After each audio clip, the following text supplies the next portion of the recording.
लोक परलोक दे राखे धन धन साहिब श्री गुरु ग्रंथ साहिब सच्चे पातशाह जी की पावन पवित्र हजूरी च जुड़ बैठी गुरु रूप खालसा सत संगत जी। सब तो पहला फतेह प्रवान करो। वाहिगुरु जी का खालसा वाहिगुरु जी की फतेह। अज आपां इसलिए एकत्र होए हाँ क्योंकि पिछले दिनी 18 तरीक की शाम नूं सचखंड श्री हरमंदर साहिब श्री दरबार साहिब जी के उत्ते एक सोची समझी साजिश के तहत हमला होया। मैं फतेहगढ़ साहब की पावन धरती के उत्ते भी ये लफज कहे से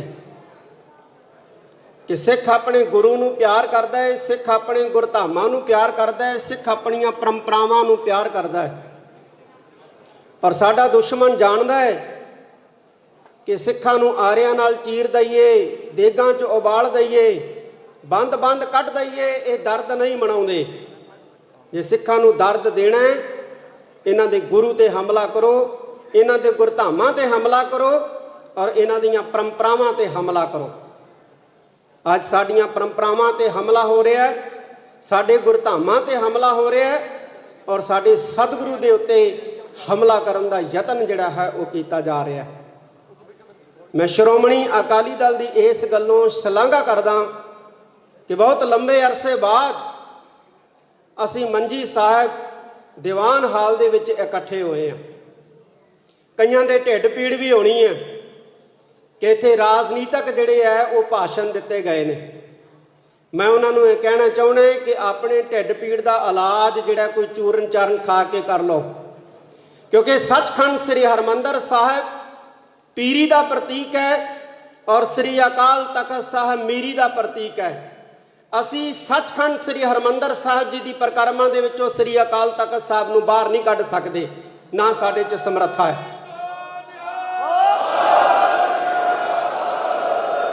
साडा धर्म ते राजनीति इकट्ठा सी, इकट्ठा है और इकट्ठा रहेगा। ये गल जान लेनी चाहिए है। साडियां संप्रदावां हर कौम दियां ही संस्थावां हुंदियां ने जिहड़ियां कौम दे सिद्धांतां कौम दी मर्यादावां नूं प्रफुल्लित करन दे लई यतन करदियां ने। साडी कौम ने भी संस्थावां खड़ियां कीतियां ने अपने सिद्धांतां दे प्रचार लई, अपनियां परंपरावां नूं प्रफुल्लित करन दे वास्ते।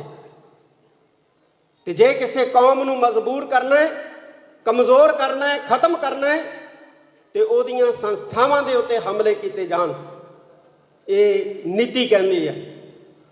ते अज साडियां संस्थावां नूं कमज़ोर करन वास्ते साडे ते हमले जिहड़े ने वो कीते जा रहे हैं। साडियां संस्थावां दे विचों सब तो वड्डी संस्था जिहड़ी है साडी वो श्रोमणी गुरुद्वारा प्रबंधक कमेटी है। साडी सब तो वड्डी संस्था जिहड़ी है श्री अकाल तख्त साहिब है, दिल्ली सिख गुरुद्वारा प्रबंधक कमेटी है, पटना साहिब बोर्ड है, हजूर साहिब बोर्ड है, चीफ खालसा दीवान है और साडियां सारियां संप्रदावां दमदमी टकसाल निहंग सिंह जथेबंदियां सेवा पंथी नानकसर जिन्नियां भी साडियां संप्रदावां ने ये साडी कौम की रीढ़ की हड्डी है। और साडी इस कौम की रीढ़ की हड्डी के उत्ते हमला करन दा जिहड़ा यतन है वो करन दा बहुत भरपूर जिहड़ा है वो साधन जुटाए जा रहे हैं। सचखंड श्री हरमंदर साहिब दे विच 18 तरीक की रात नूं वो दुष्ट जंगला टप के अंदर दाखिल होया। उसका मकसद की सी? उसका मकसद जिहड़ा सी वो श्री हरमंदर साहिब जी के अंदर चल रही निता प्रति जिहड़ी मर्यादा है रहराज साहिब जी का पाठ उन्हों खंडन करना सी। जे किते खुदा ना खास्ता वो अपनी इस घिनौनी करतूत नूं करन दे विच कामयाब हो जांदा, सचखंड श्री हरमंदर साहिब के अंदर चल रही निता प्रति मर्यादा रहराज साहिब का पाठ खंडन करन दे विचों कामयाब हो जांदा तो एक नैरेटिव सिरजिया जाना सी, एक बिरतांत सिरजिया जाना सी श्रोमणी गुरुद्वारा प्रबंधक कमेटी के खिलाफ कि श्रोमणी गुरुद्वारा प्रबंधक कमेटी श्री हरमंदर साहिब जी की मर्यादा नूं बचाउण तो कामयाब रही है। तो फिर होना की सी? फिर ਉਹੀ ਕੁਝ ਹੋਣਾ ਸੀ ਜੋ ਪਹਿਲੋਂ ਹੁੰਦਾ ਆਇਆ ਹੈ। ਸ਼੍ਰੋਮਣੀ ਗੁਰਦੁਆਰਾ ਪ੍ਰਬੰਧਕ ਕਮੇਟੀ ਦੇ ਦਫ਼ਤਰ ਦੇ ਮੂਹਰੇ ਧਰਨੇ ਹੋਣੇ ਸੀ, ਮੁਜ਼ਾਹਰੇ ਹੋਣੇ ਸੀ, ਔਰ ਇੱਕ ਬਹੁਤ ਵੱਡਾ ਜਿਹੜਾ ਹੈ ਸ਼੍ਰੋਮਣੀ ਕਮੇਟੀ ਨੂੰ ਟਾਰਗੇਟ ਕਰਨ ਦੇ ਵਾਸਤੇ, ਇਸ ਸੰਸਥਾ ਨੂੰ ਕਮਜ਼ੋਰ ਕਰਨ ਦੇ ਵਾਸਤੇ ਇੱਕ ਬਵਾਲ, ਇੱਕ ਭਵਿੰਡਰ, ਇੱਕ ਤੂਫਾਨ ਜਿਹੜਾ ਹੈ ਉਹ ਖੜਾ ਕੀਤਾ ਜਾਣਾ ਸੀ। ਔਰ ਇਹਦੇ ਨਾਲ ਨਾਲ ਸ਼੍ਰੋਮਣੀ ਅਕਾਲੀ ਦਲ ਨੂੰ ਵੀ ਨਿਸ਼ਾਨਾ ਬਣਾਇਆ ਜਾਣਾ ਸੀ, ਕਿਉਂਕਿ ਸ਼੍ਰੋਮਣੀ ਅਕਾਲੀ ਦਲ ਸ਼੍ਰੋਮਣੀ ਕਮੇਟੀ ਨੂੰ ਰੂਲ ਕਰ ਰਿਹਾ। ਇਹ ਸਾਜ਼ਿਸ਼ ਸੀ। ਅਸੀਂ ਵਿਦਵਾਨਾਂ ਦਾ ਇਕੱਠ ਸੱਦਿਆ, ਐਨਾਲਿਸਿਸ ਕੀਤਾ। ਮਕਸਦ ਜਿਹੜਾ ਹੈ ਸਾਡੀ ਸੰਸਥਾ ਨੂੰ ਕਮਜ਼ੋਰ ਕਰਨਾ ਹੀ ਸੀ। ਹੋਰ ਰਹਿਰਾਸ ਸਾਹਿਬ ਦਾ ਪਾਠ ਦਾ ਖੰਡਨ ਕਰਕੇ ਕਿਸੇ ਨੂੰ ਕੀ ਮਿਲਣਾ ਸੀ? ਕੁਝ ਨਹੀਂ ਸੀ ਮਿਲਣਾ। ਇਸ ਘਿਨਾਉਣੇ ਘਟਨਾਕ੍ਰਮ ਤੋਂ ਬਾਅਦ ਸਾਡੀ ਸੰਸਥਾ ਦੀਆਂ ਚੂੜਾਂ ਜਿਹੜੀਆਂ ਹਿਲਾਉਣ ਦਾ ਇੱਕ ਨਾਪਾਕ ਇਰਾਦਾ ਸੀ ਸਾਡੇ ਵੈਰੀਆਂ ਦਾ, ਜਿਹੜਾ ਧੰਨ ਧੰਨ ਸਾਹਿਬ ਸ੍ਰੀ ਗੁਰੂ ਰਾਮਦਾਸ ਪਾਤਸ਼ਾਹ ਦੀ ਅਪਾਰ ਕਿਰਪਾ ਦੇ ਨਾਲ ਨਾਕਾਮਯਾਬ ਹੋਇਆ। ਮੈਂ ਇਸ ਗੱਲੋਂ ਅੰਦਰਲਾ ਜਿਹੜਾ ਸਾਡਾ ਸਟਾਫ ਸੀ ਉਹਨੂੰ ਮੈਂ ਵਧਾਈ ਵੀ ਦੇਣਾ। 12 ਸੈਕਿੰਡ ਦਾ ਸਮਾਂ ਜੰਗਲਾ ਉਹ ਟੱਪਦਾ, ਉਸ ਤੋਂ ਬਾਅਦ ਉਹਨੂੰ ਵਾਪਸ ਜੰਗਲੇ ਤੋਂ ਬਾਹਰ ਸੁੱਟਿਆ ਜਾਂਦਾ ਹੈ, ਔਰ ਇਸ ਸਾਰੇ ਘਟਨਾਕ੍ਰਮ ਦੇ ਦੌਰਾਨ 12 ਸੈਕਿੰਡ ਦਾ ਸਮਾਂ ਲੱਗਦਾ ਹੈ। 12 ਸੈਕਿੰਡ ਦਾ। ਕੀ ਇਹ ਧੰਨ ਗੁਰੂ ਰਾਮਦਾਸ ਪਾਤਸ਼ਾਹ ਦੀ ਕਲਾ ਨਹੀਂ ਹੈ? ਕੀ ਇਹ ਸ੍ਰੀ ਗੁਰੂ ਹਰਗੋਬਿੰਦ ਸਾਹਿਬ ਸੱਚੇ ਪਾਤਸ਼ਾਹ ਦੀ ਕਲਾ ਨਹੀਂ ਹੈ ਆਪਣੀ ਸੰਸਥਾ ਨੂੰ ਬਚਾਉਣ ਵਾਸਤੇ? ਇਹ ਕਲਾ ਵਰਤੀ ਹੈ ਸਾਧ ਸੰਗਤ ਜੀ ਕਿ ਸੰਸਥਾ ਤੇ ਜਿਹੜਾ ਹਮਲਾ ਕਰਨ ਦਾ ਨਾਪਾਕ ਇਰਾਦਾ ਲੈ ਕੇ ਉਹ ਦੁਸ਼ਟ ਆਇਆ ਸੀ ਜਾਂ ਉਸ ਦੁਸ਼ਟ ਨੂੰ ਵਰਤਿਆ ਗਿਆ ਸੀ, ਉਹ ਨਾਕਾਮਯਾਬ ਹੋਇਆ। ਮੈਂ ਇੱਕ ਵਾਰੀ ਫਿਰ ਕਹਿ ਦਿਆਂ, ਬਹੁਤ ਸਾਰੇ ਸਵਾਲ ਜਿਹੜੇ ਆ ਚੁੱਕੇ ਜਾਂਦੇ। ਬਾਹਰ ਜਾਣ ਦਾ ਮੌਕਾ ਮਿਲਦਾ ਹੈ, ਇੰਗਲੈਂਡ, ਅਮਰੀਕਾ, ਸਿੱਖ ਸਵਾਲ ਕਰਦੇ, ਕਹਿੰਦੇ ਜੀ ਸਾਨੂੰ ਸ਼੍ਰੋਮਣੀ ਕਮੇਟੀ ਤੇ ਸ਼੍ਰੋਮਣੀ ਅਕਾਲੀ ਦਲ ਤੇ ਗਿਲਾ ਹੈ ਕਿ ਉਹ ਆਜ਼ਾਦ ਦੇਸ਼ ਦੀ ਗੱਲ ਨਹੀਂ ਕਰਦੇ, ਆਜ਼ਾਦ ਰਾਜ ਦੀ ਗੱਲ ਨਹੀਂ ਕਰਦੇ। ਤੇ ਅਸੀਂ ਆਖਿਆ ਕਿ ਇਸ ਲਈ ਕਮਜ਼ੋਰ ਕੀਤਾ ਜਾ ਰਿਹਾ ਸ਼੍ਰੋਮਣੀ ਕਮੇਟੀ ਨੂੰ, ਸ਼੍ਰੋਮਣੀ ਅਕਾਲੀ ਦਲ ਨੂੰ। ਜੇ ਇਹ ਕਮਜ਼ੋਰ ਹੋ ਗਏ, ਜੇ ਖਤਮ ਹੋ ਗਏ, ਤਾਂ ਜਿਹੜੇ ਗੁਰਦੁਆਰਿਆਂ ਦਾ ਪ੍ਰਬੰਧ ਸੰਭਾਲਣਗੇ ਉਹਨਾਂ ਨੇ ਰਾਜ ਕਰੇਗਾ ਖਾਲਸਾ ਆਕੀ ਰਹੇ ਨਾ ਕੋਏ, ਇਹ ਦੋਹਰਾ ਪੜਨ ਦੇ ਉੱਤੇ ਪਾਬੰਦੀ ਲਾ ਦੇਣੀ ਹੈ। ਫਿਰ ਤੁਸੀਂ ਕੀ ਕਰੋਗੇ? ਘੱਟੋ ਘੱਟ ਸ਼੍ਰੋਮਣੀ ਗੁਰਦੁਆਰਾ ਪ੍ਰਬੰਧਕ ਕਮੇਟੀ ਆਪਣੀਆਂ ਪਰੰਪਰਾਵਾਂ ਰਾਹੀਂ ਇੱਕ ਉਮੰਗ ਤਾਂ ਜਿਉਂਦੀ ਰੱਖਦੀ ਹੈ ਜਦੋਂ ਦੋਹਰਾ ਪੜਿਆ ਜਾਂਦਾ। ਇਹ ਉਮੰਗ ਜਿਹੜੀ ਹੈ ਇਹ ਵੀ ਖਤਮ ਕਰ ਦਿੱਤੀ ਜਾਏਗੀ ਜੇ ਸ਼੍ਰੋਮਣੀ ਗੁਰਦੁਆਰਾ ਪ੍ਰਬੰਧਕ ਕਮੇਟੀ ਖਤਮ ਹੋ ਗਈ। ਫਿਰ ਇਤਰਾਜ਼, ਜਿਹੜੇ ਸਵਾਲ ਸ਼੍ਰੋਮਣੀ ਗੁਰਦੁਆਰਾ ਪ੍ਰਬੰਧਕ ਕਮੇਟੀ ਦੇ ਪ੍ਰਧਾਨ ਸਾਹਿਬ ਨੂੰ ਪੁੱਛੇ ਜਾਣੇ ਚਾਹੀਦੇ ਨੇ, ਸ਼੍ਰੋਮਣੀ ਅਕਾਲੀ ਦਲ ਦੇ ਪ੍ਰਧਾਨ ਸਾਹਿਬ ਨੂੰ ਪੁੱਛੇ ਜਾਣੇ ਚਾਹੀਦੇ ਨੇ, ਉਹ ਸ੍ਰੀ ਅਕਾਲ ਤਖਤ ਸਾਹਿਬ ਦੇ ਸੇਵਾਦਾਰਾਂ ਨੂੰ ਪੁੱਛੇ ਜਾਂਦੇ। ਕਹਿੰਦੇ ਜੀ ਸ਼੍ਰੋਮਣੀ ਅਕਾਲੀ ਦਲ ਨੇ ਬੀਜੇਪੀ ਨਾਲ ਸਮਝੌਤਾ ਕੀਤਾ। ਮੈਂ 18ਵੀਂ ਸਦੀ ਦਾ ਇਤਿਹਾਸ ਪੜ੍ਹਿਆ। 18ਵੀਂ ਸਦੀ ਦੇ ਵਿੱਚ ਇੱਕ ਵਾਰ ਪੰਥ ਨੇ ਜ਼ਕਰੀਆ ਖਾਨ ਦੇ ਨਾਲ ਵੀ ਸਮਝੌਤਾ ਕੀਤਾ ਸੀ, ਪੋਲੀਟੀਕਲ ਸਮਝੌਤਾ ਸੀ। ਉਹ ਸਮਝੌਤਾ ਹੋਇਆ ਸੀ ਜ਼ਕਰੀਆ ਖਾਨ ਦੇ ਨਾਲ, ਔਰ ਉਹ ਸਮਝੌਤਾ ਟੁੱਟਿਆ ਵੀ ਸੀ। ਪਰ ਉਦੋਂ ਬਾਅਦ ਜ਼ਕਰੀਆ ਖਾਨ ਨੂੰ ਗੁਰਦੁਆਰਿਆਂ ਦੇ ਵਿੱਚ ਦਖਲ ਅੰਦਾਜ਼ੀ ਕਰਨ ਦੀ ਪੰਥ ਨੇ ਇਜਾਜ਼ਤ ਨਹੀਂ ਸੀ ਦੇ ਦਿੱਤੀ। ਪੰਥ ਨੇ ਜ਼ਕਰੀਆ ਖਾਨ ਨੂੰ ਗੁਰਦੁਆਰਿਆਂ ਦਾ ਪ੍ਰਬੰਧ ਸੰਭਾਲਣ ਦੀ ਇਜਾਜ਼ਤ ਨਹੀਂ ਸੀ ਦਿੱਤੀ। ਨਾ ਉਦੋਂ ਦਿੱਤੀ ਸੀ ਜਦੋਂ ਸਮਝੌਤਾ ਸੀ, ਤੇ ਨਾ ਉਦੋਂ ਦਿੱਤੀ ਜਦੋਂ ਸਮਝੌਤਾ ਟੁੱਟ ਗਿਆ। ਇਸ ਕਰਕੇ ਇਹ ਗੱਲਾਂ ਜਿਹੜੀਆਂ ਨੇ ਇਹ ਬੇਮਾਇਨੀਆਂ ਨੇ। ਇੱਥੇ ਸ਼੍ਰੋਮਣੀ ਅਕਾਲੀ ਦਲ ਦੇ ਪ੍ਰਧਾਨ ਸਾਹਿਬ ਨੇ ਵੀ ਜ਼ਿਕਰ ਕੀਤਾ ਕਿ ਸਿੱਖਾਂ ਨੂੰ ਕੀ ਹੋ ਗਿਆ। ਇੱਕ ਆਮ ਬੰਦਾ, ਆਮ ਸਿੱਖ, ਕੋਈ MLA, ਕੋਈ MP ਛੱਡ ਕੇ ਕੋਈ ਕਾਂਗਰਸ ਜੁਆਇਨ ਕਰਦਾ ਹੈ, BJP ਜੁਆਇਨ ਕਰਦਾ ਹੈ, ਕੋਈ ਦਰਦ ਨਹੀਂ ਹੈ, ਕੋਈ ਦੁੱਖ ਨਹੀਂ ਹੈ। ਪਰ ਦਿੱਲੀ ਸਿੱਖ ਗੁਰਦੁਆਰਾ ਪ੍ਰਬੰਧਕ ਕਮੇਟੀ ਦਾ ਪ੍ਰਧਾਨ BJP ਜੁਆਇਨ ਕਰ ਗਿਆ। ਚਲੋ ਉਹਨੇ ਚੰਗਾ ਕੰਮ ਕੀਤਾ ਵੀ ਅਸਤੀਫਾ ਦੇ ਗਿਆ, ਜਾਣ ਲੱਗਿਆ। ਉਹਨੂੰ 16 ਤਰੀਕ ਨੂੰ ਦਿੱਲੀ ਦੇ ਵਿੱਚ ਗੁਰਦੁਆਰਾ ਰਕਾਬਗੰਜ ਸਾਹਿਬ ਸ਼੍ਰੋਮਣੀ ਗੁਰਦੁਆਰਾ ਪ੍ਰਬੰਧਕ ਕਮੇਟੀ ਦੇ ਸਭ ਆਫਿਸ ਦੇ ਵਿੱਚ ਮੈਂ ਸੱਦਿਆ। ਮੈਂ ਸਰਸਾ ਸਾਹਿਬ BJP 'ਚ ਚਲੇ ਗਏ ਹੋ, ਅਸਤੀਫਾ ਦੇ ਕੇ ਗਏ ਹੋ, ਚਲੋ ਚੰਗਾ ਹੈ, ਪਰ ਹੁਣ ਤੁਹਾਡੀ ਲੋੜ ਜ਼ਿਆਦਾ ਹੈ। ਤੁਸੀਂ ਦਿੱਲੀ ਸਿੱਖ ਗੁਰਦੁਆਰਾ ਪ੍ਰਬੰਧਕ ਕਮੇਟੀ ਨੂੰ ਮਜ਼ਬੂਤ ਕਰੋ। ਤੁਸੀਂ ਪਟਨਾ ਸਾਹਿਬ ਬੋਰਡ ਨੂੰ ਕਮਜ਼ੋਰ ਕਰਨ ਦਾ ਯਤਨ ਕੀਤਾ ਜਾ ਰਿਹਾ ਹੈ, ਤੁਸੀਂ ਸਰਕਾਰ ਦੀ ਸਹਾਇਤਾ ਦੇ ਨਾਲ ਪਟਨਾ ਸਾਹਿਬ ਬੋਰਡ ਨੂੰ ਮਜ਼ਬੂਤ ਕਰਨ ਦਾ ਯਤਨ ਕਰੋ, ਫਿਰ ਫਾਇਦਾ ਤੁਹਾਡਾ। ਅਸੀਂ ਵੀ ਤੁਹਾਡੇ ਤੇ ਮਾਣ ਕਰਾਂਗੇ ਵੀ ਤੁਸੀਂ ਭਾਈ ਉੱਥੇ ਬੀਜੇਪੀ 'ਚ ਸ਼ਾਮਲ ਹੋ ਕੇ ਸਾਡੀਆਂ ਸੰਸਥਾਵਾਂ ਨੂੰ ਮਜ਼ਬੂਤ ਕਰਨ ਦਾ ਯਤਨ ਕੀਤਾ, ਉਪਰਾਲਾ ਕੀਤਾ। ਬਹੁਤ ਸਾਰੇ ਸਿੱਖ ਕਰਦੇ ਰਹੇ ਨੇ।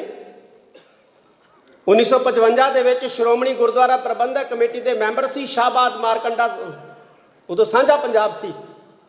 ਸ਼ਾਹਬਾਦ ਮਾਰਕੰਡਾ ਤੋਂ ਸ਼੍ਰੋਮਣੀ ਗੁਰਦੁਆਰਾ ਪ੍ਰਬੰਧਕ ਕਮੇਟੀ ਦੇ ਮੈਂਬਰ ਸੀ, ਔਰ ਉਹ ਸਰਦਾਰ ਪ੍ਰਤਾਪ ਸਿੰਘ ਜੀ ਕੈਰੋਂ ਜੋ ਉਸ ਵਕਤ ਦੇ ਮੁੱਖ ਮੰਤਰੀ ਸੀ, ਉਹਨਾਂ ਦੇ ਦੋਸਤ ਸੀ ਬਹੁਤ ਅੱਛੇ। ਸ਼੍ਰੋਮਣੀ ਗੁਰਦੁਆਰਾ ਪ੍ਰਬੰਧਕ ਕਮੇਟੀ ਦਾ ਜਰਨਲ ਇਜਲਾਸ ਆਇਆ, ਔਰ ਉਹ ਜਿਹੜੇ ਮੈਂਬਰ ਸੀ ਨਾ, ਉਹ ਆਪਣੇ ਘਰੋਂ ਰੁਪੋਸ਼ ਹੋ ਗਏ। ਇੱਕ ਸੱਜਣ ਮਿੱਤਰ ਨੇ ਦੇ ਘਰ ਦੇ ਵਿੱਚ ਰਹਿਣ ਲੱਗ ਪਏ। ਉਹ ਕਹਿੰਦੇ ਜੀ ਕੀ ਗੱਲ ਹੋ ਗਈ, ਤੁਸੀਂ ਰੁਪੋਸ਼ ਕਿਉਂ ਹੋ ਗਏ ਹੋ? ਉਹ ਕਹਿੰਦੇ ਜੀ ਮੈਨੂੰ ਸਰਦਾਰ ਪ੍ਰਤਾਪ ਸਿੰਘ ਕੈਰੋਂ ਦੇ ਸੁਨੇਹੇ ਜਿਹੜੇ ਨੇ ਘਰੇ ਆ ਰਹੇ ਨੇ ਕਿ ਮੈਂ ਉਹਨਾਂ ਨੂੰ ਮਿਲਾਂ। ਕਹਿੰਦੇ ਫਿਰ ਤੁਸੀਂ ਮਿਲ ਲਓ, ਤੁਹਾਡੇ ਦੋਸਤ ਅੱਗੇ ਵੀ ਮਿਲਦੇ ਰਹੇ ਹੋ। ਕਹਿੰਦੇ ਜੀ ਦੋਸਤ ਹੈ ਮੇਰੇ, ਮੈਂ ਇਸੇ ਕਰਕੇ ਨਹੀਂ ਮਿਲਦਾ ਕਿਉਂਕਿ ਜੇ ਮੈਂ ਮਿਲਣ ਚਲਾ ਗਿਆ ਤੇ ਉਹਨਾਂ ਨੇ ਮੈਨੂੰ ਇੱਕੋ ਗੱਲ ਕਹਿਣੀ ਹੈ ਕਿ ਮਾਸਟਰ ਤਾਰਾ ਸਿੰਘ ਦੇ ਖਿਲਾਫ ਜਿਹੜਾ ਹੈ ਉਹ ਵੋਟ ਕਰਨਾ ਹੈ। ਉਹ ਕਹਿੰਦੇ ਜੀ ਫਿਰ ਤੁਸੀਂ ਕਾਂਗਰਸੀ ਹੋ? ਉਹ ਕਹਿੰਦਾ ਬੇਸ਼ੱਕ ਮੈਂ ਕਾਂਗਰਸੀ ਹਾਂ, ਪਰ ਮੈਂ ਪੰਥ ਦੇ ਖਿਲਾਫ ਵੋਟ ਨਹੀਂ ਕਰ ਸਕਦਾ, ਮੈਂ ਪੰਥ ਦੇ ਖਿਲਾਫ ਵੋਟ ਨਹੀਂ ਪਾ ਸਕਦਾ। ਇਹ ਸੋਚ ਸੀ ਉਸ ਵਕਤ ਦੇ ਸਿੱਖਾਂ ਦੀ ਕਿ ਬੇਸ਼ੱਕ ਮੈਂ ਕਾਂਗਰਸੀ ਹਾਂ, ਪਰ ਪੰਥ ਦੇ ਖਿਲਾਫ ਮੈਂ ਵੋਟ ਜਿਹੜਾ ਹੈ ਜਰਨਲ ਇਜਲਾਸ ਦੇ ਵਿੱਚ ਬਿਲਕੁਲ ਨਹੀਂ ਕਰਾਂਗਾ ਔਰ ਨਾ ਕਰ ਸਕਦਾ ਹਾਂ। ਇਸ ਕਰਕੇ ਮੈਂ ਨਹੀਂ ਜਾਣਾ ਉਹਦੇ ਕੋਲੇ। ਉਹ ਮੇਰਾ ਮਿੱਤਰ ਹੈ, ਮੈਨੂੰ ਕਹਿਤਾ ਤੇ ਮੈਥੋਂ ਆਖਿਆ ਨਹੀਂ ਮੋੜਾ ਜਾਣਾ, ਤੇ ਦੂਸਰੇ ਪਾਸੇ ਪੰਥ ਦੇ ਨਾਲ ਮੇਰੇ ਤੋਂ ਗਦਾਰੀ ਵੀ ਨਹੀਂ ਹੋਣੀ, ਇਸ ਕਰਕੇ ਮੈਂ ਰੁਪੋਸ਼ ਹਾਂ। ਇਸ ਤਰ੍ਹਾਂ ਦੇ ਪੁਰਾਣੇ ਵੇਲਿਆਂ ਦੇ ਵਿੱਚ ਲੀਡਰ ਸੀ ਪਾਰਟੀਆਂ ਦੇ ਅੰਦਰ। ਅੱਜ ਲੋੜ ਹੈ, ਜ਼ਰੂਰਤ ਹੈ ਕਿ ਉਸ ਤਰ੍ਹਾਂ ਦਾ ਜਜ਼ਬਾ ਜਿਹੜਾ ਹੈ ਅਸੀਂ ਆਪਣੇ ਅੰਦਰ ਲੈ ਕੇ ਆਈਏ। ਪੱਖਪਾਤ ਹੋ ਰਿਹਾ ਆ ਹਿੰਦੁਸਤਾਨ ਦੇ ਹੀ, ਭਾਰਤ ਦੀ ਇੱਕ ਸ਼ਹਿਰ ਦੇ ਵਿੱਚ ਸ਼ਰੇਆਮ ਜਿਹੜਾ ਹੈ ਉਹ ਹਿੰਦੂ ਰਾਸ਼ਟਰ ਦੀ ਗੱਲ ਕੀਤੀ ਗਈ। ਸਾਨੂੰ ਕੋਈ ਇਤਰਾਜ਼ ਨਹੀਂ, ਜੇ ਹਿੰਦੁਸਤਾਨ ਦੇ ਅੰਦਰ ਕੋਈ ਹਿੰਦੂ ਰਾਸ਼ਟਰ ਦੀ ਗੱਲ ਕਰਦਾ ਹੈ ਸਾਨੂੰ ਕੋਈ ਇਤਰਾਜ਼ ਨਹੀਂ ਹੈ, ਪਰ ਜੇ ਕਿਸੇ ਨੇ ਸਿੱਖ ਰਾਸ਼ਟਰ ਦੀ ਗੱਲ ਕਰਤੀ ਉਹਦੇ ਤੇ ਦੇਸ਼ ਧਰੋਹ ਦਾ ਪਰਚਾ ਦੇ ਕੇ ਅੰਦਰ ਕਰ ਦਿੱਤਾ ਜਾਂਦਾ ਹੈ। ਇਹ ਸਾਨੂੰ ਮਨਜ਼ੂਰ ਨਹੀਂ ਹੈ। ਸਰਦਾਰ ਜਗਮੀਤ ਸਿੰਘ ਨੌਜਵਾਨ ਹੈ ਨਾ ਸਿੱਖ, ਉਹਦੇ ਸਾਰੇ ਪਰਿਵਾਰ ਦੇ ਉੱਤੇ ਪਰਚਾ ਕਰ ਦਿੱਤਾ ਗਿਆ ਕਿ ਇਹਨੇ ਸਿੱਖ ਰਾਸ਼ਟਰ ਦੀ ਗੱਲ ਕੀਤੀ ਹੈ। ਇਹ ਧੱਕਾ ਨਹੀਂ ਹੈ, ਇਹ ਜ਼ੁਲਮ ਨਹੀਂ ਹੈ। ਇੱਕ ਪਾਸੇ ਹਿੰਦੁਸਤਾਨ ਦੇ ਅੰਦਰ, ਭਾਰਤ ਦੇ ਅੰਦਰ ਇੱਕ ਵਿਸ਼ੇਸ਼ ਫਿਰਕੇ ਨੂੰ ਮਾਰਨ ਦੀਆਂ ਹਦਾਇਤਾਂ ਜਾਰੀ ਹੁੰਦੀਆਂ ਨੇ, ਉਹਦੇ ਵੀਡੀਓ ਜਾਰੀ ਹੁੰਦੇ ਨੇ, ਕੋਈ ਕਾਰਵਾਈ ਨਹੀਂ ਹੈ। ਇੱਕ ਫਿਰਕੇ ਨੂੰ ਖਤਮ ਕਰਨ ਦੇ ਲਈ ਐਲਾਨ ਕੀਤੇ ਜਾਂਦੇ ਨੇ, ਕੋਈ ਕਾਰਵਾਈ ਨਹੀਂ ਹੈ। ਤੇ ਜੇ ਕਿਸੇ ਨੇ ਮਾੜਾ ਮੋਟਾ ਕੋਈ ਖਾਲਸਾ ਰਾਜ ਦੀ ਗੱਲ ਕਰ ਲਈ ਤੇ ਉਹਦੇ ਤੇ ਦੇਸ਼ ਧਰੋਹ ਦਾ ਜਿਹੜਾ ਪਰਚਾ ਦਰਜ ਕਰਕੇ ਉਹਦੇ ਸਾਰੇ ਪਰਿਵਾਰ ਨੂੰ, ਆਪਾਂ ਸਰਦਾਰ ਜਗਮੀਤ ਸਿੰਘ ਦੀ ਮਾਤਾ ਤੱਕ ਔਰ ਪਰਿਵਾਰ ਤੱਕ ਨੂੰ ਵੀ ਜਿਹੜਾ ਹੈ ਉਹ ਨਹੀਂ ਬਖਸ਼ਿਆ ਗਿਆ। ਮੈਂ ਸਾਡੇ ਬਹੁਤ ਹੀ ਸਤਿਕਾਰਯੋਗ ਪ੍ਰਕਾਸ਼ ਸਿੰਘ ਜੀ ਬਾਦਲ ਨੇ ਕਿਹਾ ਕਿ ਜੋ ਹੁਕਮ ਹੋਊਗਾ ਉਹ ਸਾਰਾ ਸ਼੍ਰੋਮਣੀ ਅਕਾਲੀ ਦਲ ਮੰਨੂਗਾ। ਸ਼੍ਰੋਮਣੀ ਅਕਾਲੀ ਦਲ ਹਿੰਦੁਸਤਾਨ ਦੇ ਅੰਦਰ ਧੱਕੇਸ਼ਾਹੀ ਦੇ ਖਿਲਾਫ ਹਮੇਸ਼ਾ ਆਵਾਜ਼ ਉਠਾਉਂਦਾ ਰਿਹਾ ਹੈ। ਬਸ ਇੱਕੋ ਹੀ ਗੱਲ ਕਹਿਣੀ ਹੈ ਸ੍ਰੀ ਅਕਾਲ ਤਖਤ ਸਾਹਿਬ ਵੱਲੋਂ, ਅੱਜ ਵੀ ਜੇ ਧੱਕਾ ਹੁੰਦਾ ਹੈ ਕਿਸੇ ਨਾਲ, ਚਾਹੇ ਉਹ ਸਿੱਖ ਨਾਲ ਹੁੰਦਾ ਹੈ, ਚਾਹੇ ਹਿੰਦੂ ਨਾਲ ਹੁੰਦਾ ਹੈ, ਚਾਹੇ ਮੁਸਲਮਾਨ ਨਾਲ ਹੁੰਦਾ ਹੈ, ਕੋਈ ਹੋਰ ਆਵਾਜ਼ ਉਠਾਏ ਨਾ ਉਠਾਏ, ਲੇਕਿਨ ਸ਼੍ਰੋਮਣੀ ਅਕਾਲੀ ਦਲ ਨੂੰ ਆਵਾਜ਼ ਜ਼ਰੂਰ ਉਠਾਉਣੀ ਚਾਹੀਦੀ ਹੈ। ਬੋਲੇ ਸੋ ਨਿਹਾਲ। ਅਸੀਂ ਕਿਸੇ ਹਿੰਦੂ ਦੇ ਖਿਲਾਫ ਨਹੀਂ, ਅਸੀਂ ਕਿਸੇ ਮੁਸਲਮਾਨ ਦੇ ਖਿਲਾਫ ਨਹੀਂ, ਅਸੀਂ ਕਿਸੇ ਈਸਾਈ ਦੇ ਖਿਲਾਫ ਨਹੀਂ, ਅਸੀਂ ਕਿਸੇ ਜੈਨੀ ਦੇ ਖਿਲਾਫ ਨਹੀਂ ਹੈ, ਅਸੀਂ ਜ਼ੁਲਮ ਦੇ ਖਿਲਾਫ ਹੈ। ਅਸੀਂ ਹਿੰਦੂ ਸਿੱਖ ਏਕਤਾ ਦੇ ਮਦਈ ਹੈ, ਅਸੀਂ ਮੁਸਲਮਾਨ ਸਿੱਖ ਏਕਤਾ ਦੇ ਮਦਈ ਹਾਂ, ਅਸੀਂ ਈਸਾਈ ਸਿੱਖ ਏਕਤਾ ਦੇ ਮਦਈ ਹਾਂ। ਪਰ ਜਦੋਂ ਕੋਈ ਸਾਡੇ ਧਰਮ ਤੇ ਹਮਲਾ ਕਰੂਗਾ, ਜਦੋਂ ਕੋਈ ਸਾਡੇ ਧਰਮ ਨੂੰ ਨੁਕਸਾਨ ਪਹੁੰਚਾਉਣ ਦਾ ਯਤਨ ਕਰੂਗਾ, ਜਦੋਂ ਕੋਈ ਸਾਡੀਆਂ ਸੰਸਥਾਵਾਂ ਦੇ ਪ੍ਰਬੰਧ ਦੇ ਅੰਦਰ ਦਖਲ ਅੰਦਾਜ਼ੀ ਕਰਨ ਦਾ ਯਤਨ ਕਰੂਗਾ, ਇਹ ਸਾਨੂੰ ਬਰਦਾਸ਼ਤ ਨਹੀਂ ਹੈ ਕਿਸੇ ਕੀਮਤ ਦੇ ਉੱਤੇ ਵੀ।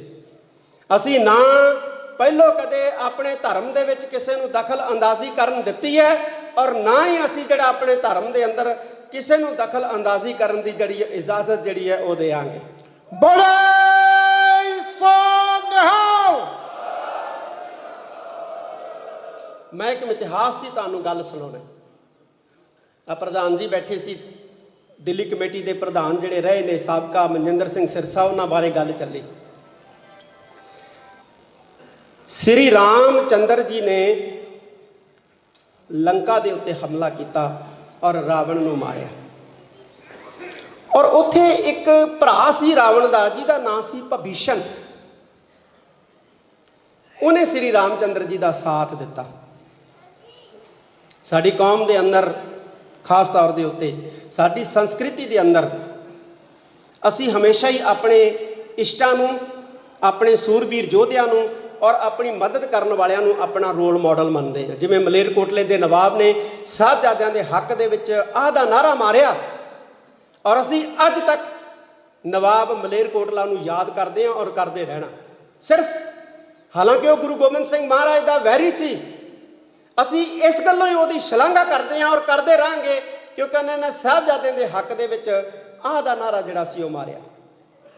उस तरह ही भीषण ने श्री रामचंद्र जी भगवान का साथ दिता, पर अज भीषण नूं भारत के अंदर कोई याद नहीं करता, ना उहदी कोई पूजा करता है, ना उहदे नाम के उत्ते अपने कोई बच्चे बच्चियां का नाम रखता। हमेशा ही रखे जाते हैं, साडे भी रखते हैं। नानक सिंह नावलिस्ट होए ने, गोबिंद सिंह लौंगोवाल श्रोमणी गुरुद्वारा प्रबंधक कमेटी के प्रधान होए ने। असी हमेशा ही अपने सूरबीर योद्धियां और गुरु साहिबाना के नावां दे उत्ते अपने बच्चे बच्चियां का नाम रखते हैं, माण महसूस करते हैं। पर भीषण के नाम के उत्ते भारत दे विच किसी का नाम जिहड़ा है वो नहीं मिलूगा। उल्टा कहावतां जरूर बणियां ने, घर का भेती लंका टाहे। सानू इहो जे बंदियां तो बहुत ज़्यादा जिहड़ा है वो खतरा है, जिहड़े घर का भेती लंका टाहे वाली कहावत के उत्ते फिट उतरते हैं। इस करके ठीक है, ये राजनीति दे विच कोई इधरों उधरों इधर जाते हैं, पर जिवें प्रधान जी बोल के गए ने, कुछ ऐसे ने जिहड़े 800 मौतां जिहड़ियां होईयां ने उन्हां दीयां लाशां दे सिरां दे उत्ते पैर रख के जा रहे हैं। ये गल ठीक नहीं है, ये गल चंगी नहीं है। ये घट्टो घट्ट जदों जा रहे हो देख लो कि तुहाडे पैरां दे थल्ले 800 किसानां दीयां लाशां जिहड़ियां ने वो विछीआं पईयां ने, उन्हां दे उत्ते पैर रख के ना जाओ। मैं एक बारी फिर सारे खालसा पंथ नूं ये अपील करदा, ठीक है मतभेद हुंदे ने, राजनीतिक मतभेद हुंदे ने, परिवारां दे विच भी मतभेद हुंदे ने, परिवारां दे विच भी प्यो दा पुੱਤ दे नाल मतभेद हो जांदा है, पति दा पत्नी नाल मतभेद हो जांदा है, धी दा मां नाल मतभेद हो जांदा है। पर मतभेद होण दा मतलब जिहड़ा है वो घर छड्डना जिहड़ा है ये हल नहीं हुंदा। जे मां दा धी नाल या प्यो दा पुੱਤ नाल मतभेद हो गया तो वह घर छड्ड के जावे, ये गल चंगी नहीं है। बैठ के मसले सुलझाए जा सकते हैं, बैठ के सारे हल जिहड़े वो कीते जा सकते हैं। मैं एको ही गल फिर कहांगा कि श्री अकाल तख्त साहब नूं मजबूत करो, श्रोमणी गुरुद्वारा प्रबंधक कमेटी नूं मजबूत करो। जे अकाल तख्त साहब मजबूत, श्रोमणी गुरुद्वारा प्रबंधक कमेटी मजबूत और श्रोमणी अकाली दल रासी जमात है जो खालसा पंथ की, वो अपने आप ही मजबूत है, अपने आप ही ताकतवर है। बहुत बहुत सारिਆਂ ਦਾ ਧੰਨਵਾਦ। इन्हें लफज प्रवान करने मेरे वालों, सारे बैठे रहन जी, सिंह साहब जी वालों, बाबा बलवीर सिंह जी श्रोमणी अकाली पंथ बुढ़ा दल वालों, जिन्हें इत्थे